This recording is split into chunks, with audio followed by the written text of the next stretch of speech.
Campus, and I'm from Karachi, Pakistan. Today we have the privilege of hosting a distinguished guest, Mr. Junaid Ahmed. Mr. Junaid Ahmed is renowned for his expertise in home studio craftsmanship and is founder of Home Studio Mastery. We extend a warm welcome to our guest and look forward to delving into his remarkable journey. So, sir, welcome to the show. How are you?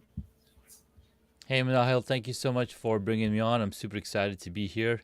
And yes, I am doing great and super excited to talk about, um, what I've been doing. Thank you so much, sir. So, before moving on questions, can you please introduce yourself for my viewers? Absolutely. So my name is Junaid, and I've been a designer. I've been a graphic designer, a UX person, photographer, filmmaker, author, speaker, and now a home studio architect. Now, this comes from my passion for photography and filmmaking, and I wanted to make sure that people who are coming online and creating online content look good and sound good as if they were in person with you.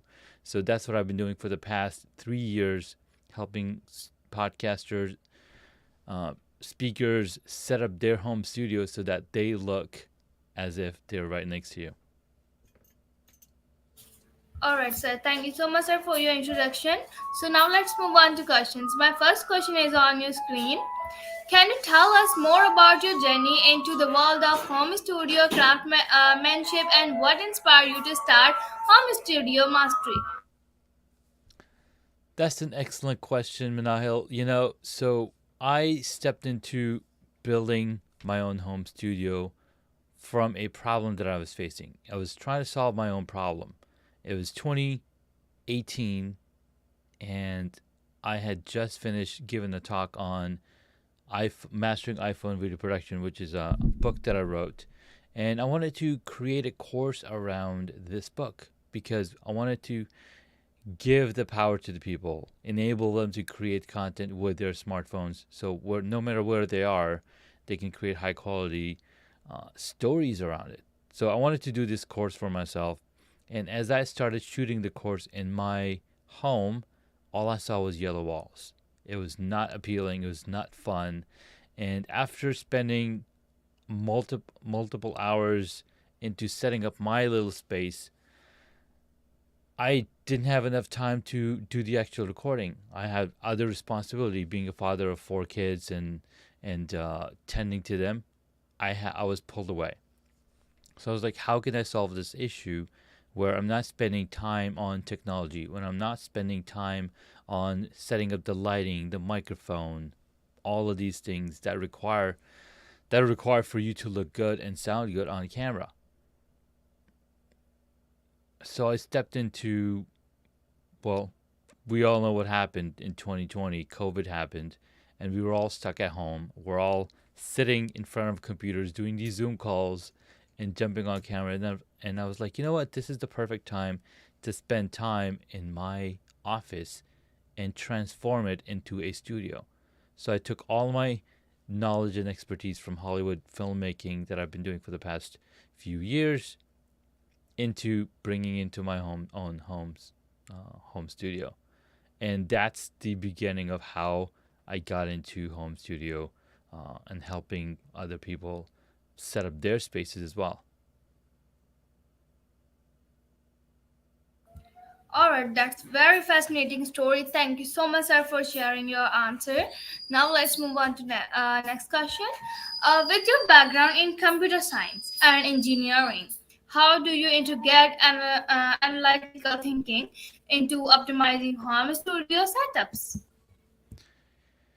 Technology and computer science, they'll follow a very simple principle, and that's physics. For example, computer science follows physics, photography follows physics, and physics does not change. The camera is capturing your image because of physics. The lens, the glass that is being used on your cameras, in our smartphones, on the webcams, is using a simple rule around physics where what you see is what you kind of get. So if you create the space that you want to see based on the angles, based on the lighting setup, that is what you're going to get in the camera.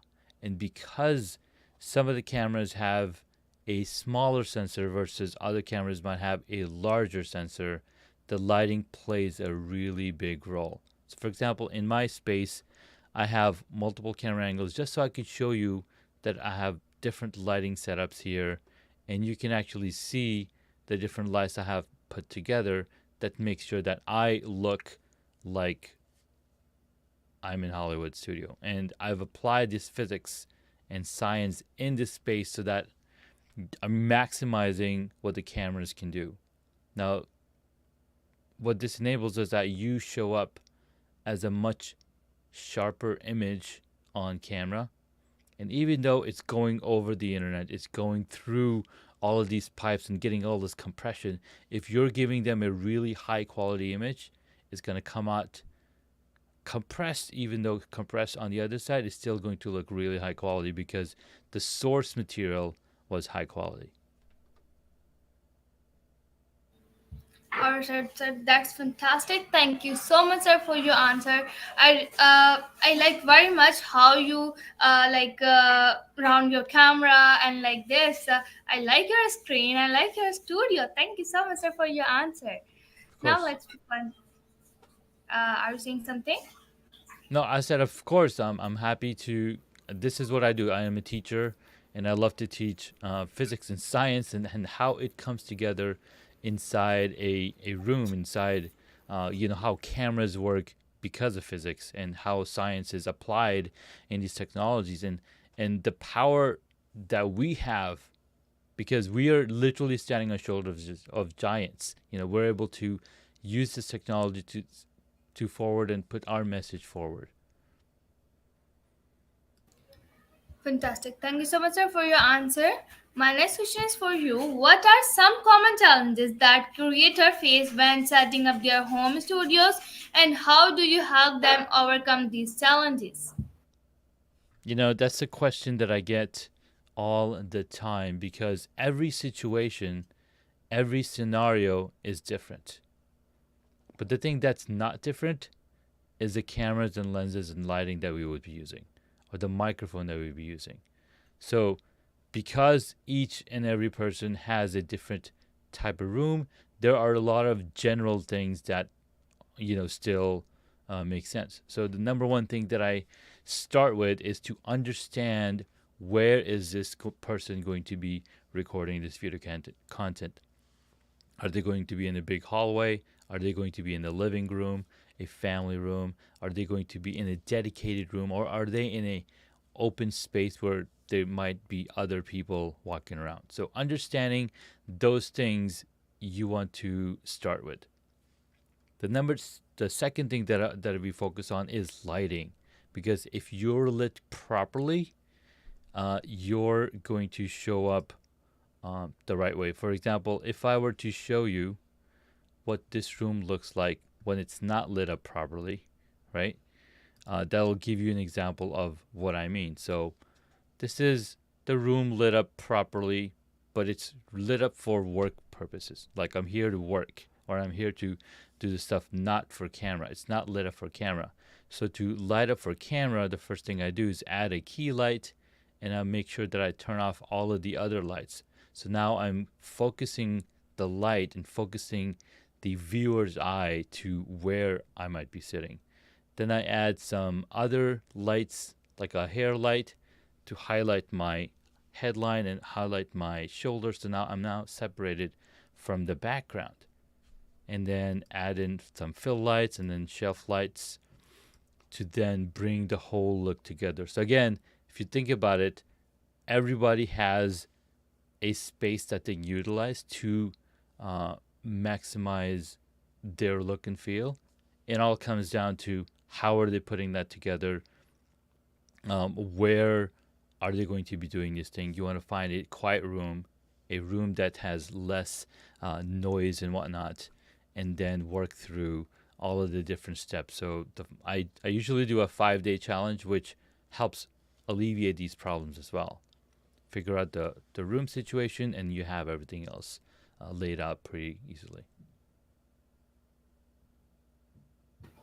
All right, sir. Thank you so much, sir, for your answer. So, could you share some of your revolutionary techniques or tips or for transforming average space into professional video production heavens? Absolutely. So, like I said, we start with analyzing the room. We start with seeing what's in the room. Where do you have windows in the room? Where do you have any doors? Where do you have any openings that might be in the room? Because once we figure those things out, then it's much easier to move to that next step. So you figure out the room, then we say, okay, if you have windows in the room, are you going to be recording in the daytime? Are you going to be recording in the nighttime? Because lighting is going to change depending on the time of the day. So if you're going to be using those windows, you then want to use those windows to maximize your image, and then so you probably want to record in daytime. Now, sometimes you might want to record in the evening. In that, when that's the case, you want to probably bring lights into the shot. So in my rear shot, you'll see these black boxes up here. These black boxes are actually windows that are covered up because in daytime there's light coming through, but I want to completely control how my lighting works. So because of that, I'll make sure that my lighting is tuned to the right setup. So those are some of the tips and techniques that I implement when I'm working with my clients. Figure out the room, figure out the lighting, then we focus on the audio. How are you using and if are you using any microphones? Because that's going to make sure that your message is heard properly. I've been pulled away from in-person meetings and told, hey, are you Junaid? Because I saw your video and I recognize you from your voice. Not just your face, but your voice also. So again, it builds that authority. It builds that connection in the viewer and listener's mind on where they've seen you or where they've heard you. All right. Thank you so much, sir, for your answer. So, your podcast, Hack and Hobbies, provide a platform for entrepreneurs to share experience and tips. What are some key insights you began from hosting this podcast? You know, the podcast Hacks and Hobbies was an excellent starting point for my journey to start. Now, we all have stories in us. We all have a journey that we've been on from the day we were born. And there's a lot of experiences that we go through that enables us to grow and continue to grow. For example, I have 4 kids. My oldest is 14, my youngest is 1 year old, and I've seen them grow over stages, and they've acquired skills, they've acquired language, they've acquired the ability to draw, they've acquired, and that's the same thing for every single one of us. And Hacks and Hobbies enabled me to acquire the ability to speak, to acquire the ability to interview people and understand what they're doing so that I can implement those same things into my own journey. And it's been an absolutely remarkable experience after interviewing over 500 guests on the podcast. It's mind blowing how many conversations you can have and how many insights you can have that you can then implement in your own journey. You can implement into your own business, implement into your own life. Like you're constantly learning and implementing these things, you're going to grow in a massive, massive scale. All right, sir. Thank you so much, sir, for your fantastic answer. So, your approach to studio design seems very user centric. How do you ensure that the studio reflect the creator's persona while also being functional? You know, my number one thing is to creating functional spaces because I have 4 kids, because they're in my office almost all the time. Right now, they're in school. Um, I want to make sure that this place is safe for them as well. So not only is it functional and useful and creator ready for me, but also useful and usable for them when they come in. So that's where room analysis comes in really, really handy. You want to understand where your room is. Some people that I'm working with, they're like, hey, I have a really small closet that I can design and put this stuff in. Like, okay, that's totally fine. That way they can close this closet and not have people enter the space. So again, you want to see what that room situation looks like. And then to maximize that room, you want to use the right cameras and right lenses. And you want to also make sure that the room is ergonomically safe, because you want to be able to use this room not just for one purpose, but for multiple purposes. And that's why I strongly suggest, let's start with room analysis. Let's start with understanding what it is, what's going on in your room, so that we can create a haven that you want to come in on a daily basis and work. Like when I come in this space, I'm like, oh my God, I'm ready to go. I was just getting the kids out the door, and I knew I had to be here at a specific time. So I was able to do that because everything else that I need in the space is already in space. I can walk out of here, right? I can put this microphone away, and I have full space here to do my other work. So again, designing a space that's in tune with you. But then you also said, how does it reflect the persona, the creator's persona? And that's the branding aspect. And that's why I have these red and purple colors. If you look back, here, I have toys and I have things that represent what I'm passionate about. I've got a poster of Iron Man. I've got a poster of the Avengers over here, because that's my personality. Those are the things that I love to do. So when I'm helping creators create their space, I want to make sure that they have their personalities infused into their studio.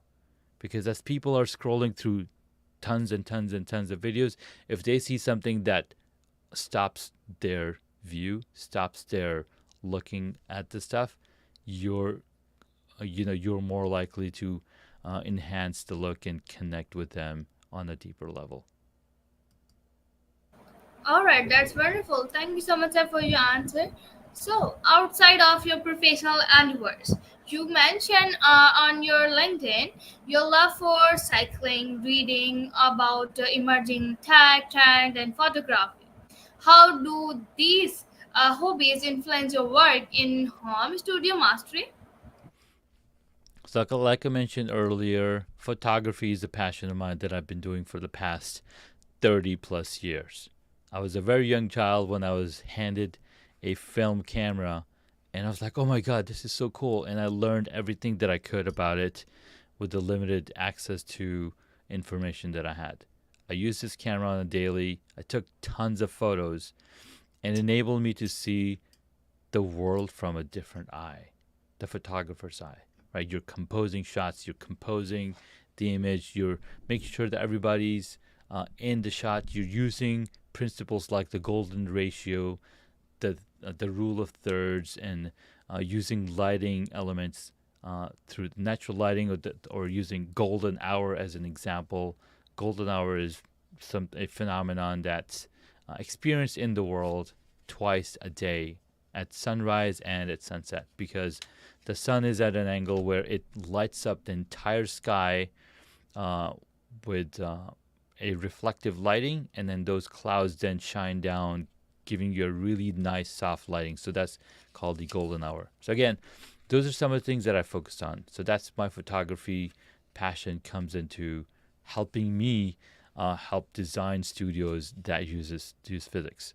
Cycling is something that I'm also passionate about, because it enables me to get out in the nature and understand the different looks that we can create inside a studio, the different types of the, the different types of views that you can find outdoors. It really enlightens your brain, and wakes you up in ways that you might not imagine. So that's where cycling comes in. And my hobby for other things, again, they are infused into my personality. I'm able to tell stories and connect with my clients and connect with the user that is looking to build their home studio. All right, sir. Thank you so much, sir, for your answer. So, as the founder of the 5-day home studio rehab challenge, could you tell us more about what participants can expect from this program and how it can benefit them? 100%, Manahil. So the 5-day home studio rehab challenge came out from a need when a ton of people were asking me questions about cameras. They're asking me questions about microphones and audio treatment and lighting and the room design and understanding. Hey, what should I put in my room? Does this look nice? And analyzing the rooms. So they're asking me the three questions about lighting, camera, and microphone. Right? These are the three things that enable us to show up on camera. But there's two things that people don't think about till the very end. They're like, oh my God, what's going to be in my background? What is the camera seeing? And what's the room analysis going to do? So I teach them, I take them through the 5 days. The room analysis is the first day that we talk about. We analyze people's rooms, we analyze where they should be moving their cameras on and what the camera sees. Number two, in the second day, we focus on studio design, understanding what should be in that shot, understanding how they can bring their personalities in the shots. Then we focus on the technicalities of audio treatment. And if you have hard floors, you're going to have echo. If you're close to walls, you're going to have echoes. So how do you uh, alleviate those problems? And what kind of equipment should they be using? Then we focus on the lighting of the set, because once they can hear you, you want to make sure that you're lighting yourself properly, and that's where the lighting comes in. How are you using the window that we uh, talked about in room analysis? And then lastly, we talk about cameras and we talk about the lenses that enable you to look really good. And the reason I talk about lenses is because every camera that I'm recommending attaches a lens as big as this. Now look at the size of this glass, right? It's bigger than what you would see inside a camera on your webcam. A prop that I always show is this box over here. So see this little yellow dot up here? That's the size of the sensor relative to a large sensor, which is this entire box inside a camera. So when you have a large sensor like this and you have a large lens attached to it, you're going to have a really good image, as opposed to when you're depending on a tiny sensor like this connect to a tiny, tiny lens inside a smartphone or inside a webcam. So those are some of the things that they're going to take away when they take the 5-day challenge. And yeah, it's been really, really awesome, and people have learned a ton, and they've been able to take those action plans and implement it in their spaces so that they can look good and sound good and show up authentically on camera. That's really fantastic answer. Thank you so much, sir, for your answer. Lastly, what advice would you give to aspiring creators looking to level up their home studios and enhance their content creation process? That's an excellent question, because the one thing that changes seldom when you're setting up a studio is yourself, right? You're now seen literally in a different light and a different audio setting.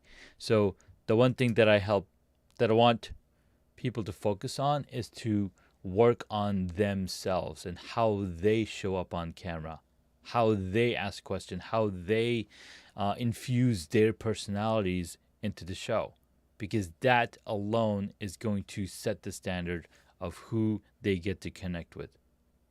So as you're leveling up and upgrading your home studio space with adding lighting, with adding audio or good microphone and audio treatment, You also want to level up your mindset, how you speak on camera, what uh, what small words that you use to take a pause on. For example, before I was good at on talking on camera, I was good on talking uh, on the phone, right? So you get good at talking on the phone, but before even that, you want to get good at talking and speaking in a way that's legible, that's understandable.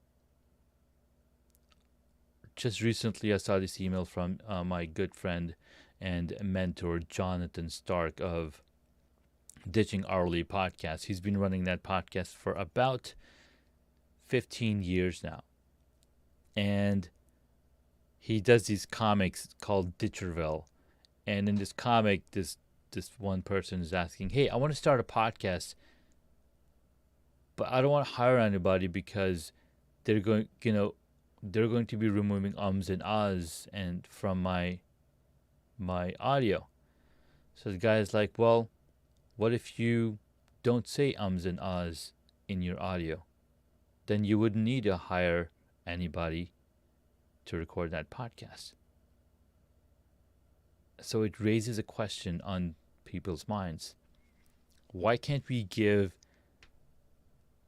the first take the best take so that you don't have to take out the likes, the ums, that that so's, the all of these crutch words that we have as we're pausing to think about what we want to say next. So instead of saying you just pause completely. Stop saying anything at all. So now you're automatically editing yourself. So that's one thing that I would recommend anybody as they're going through their journey to level up their home studios. Work on yourself, because you can turn on the lights and turn on the camera and step into a studio and change what people see. But if you can't change yourself and how you're presented, it doesn't matter how good a lighting and studio setup you have. You're still going to sound crappy. Yes, you are absolutely right. Thank you so much, sir, for your advice, and thank you, sir, for sharing your insights and experience with us. Your journey from video production to empowering creators with professional grade studios is truly inspiring. So I will learn so much about the importance of personalized studio design and the fusion of technology with creativity. So, to our audience, I hope you found this conversation as enlightening as I did. So, remember to follow Mr. Junaid for more valuable tips and guidance on elevating your home studio. Once again, Mr. Junaid Ahmed, thank you for being our guest today. We wish you continued success in your endeavors. And thank you so much, sir. Goodbye. Thank you so much, Manahil. This was a fun questionnaire, fun experience for me as well, because I have to dig into my brain and answer the question based on what uh, I'm experiencing, what expertise I have, and that's an excellent experience, and that's an excellent exercise for all of us, right? So you want to go through these experiences, you want to go through these exercises, so that you show up like you're the person that people want to follow. So thanks again for this opportunity, and appreciate you. Thank you so much, sir, for giving me your precious time, and I will make my studio like as you make your studio. Thank you so much, sir, for sharing your valuable answers and sharing your very wonderful advice. Thank you. Bye. Have a wonderful day ahead.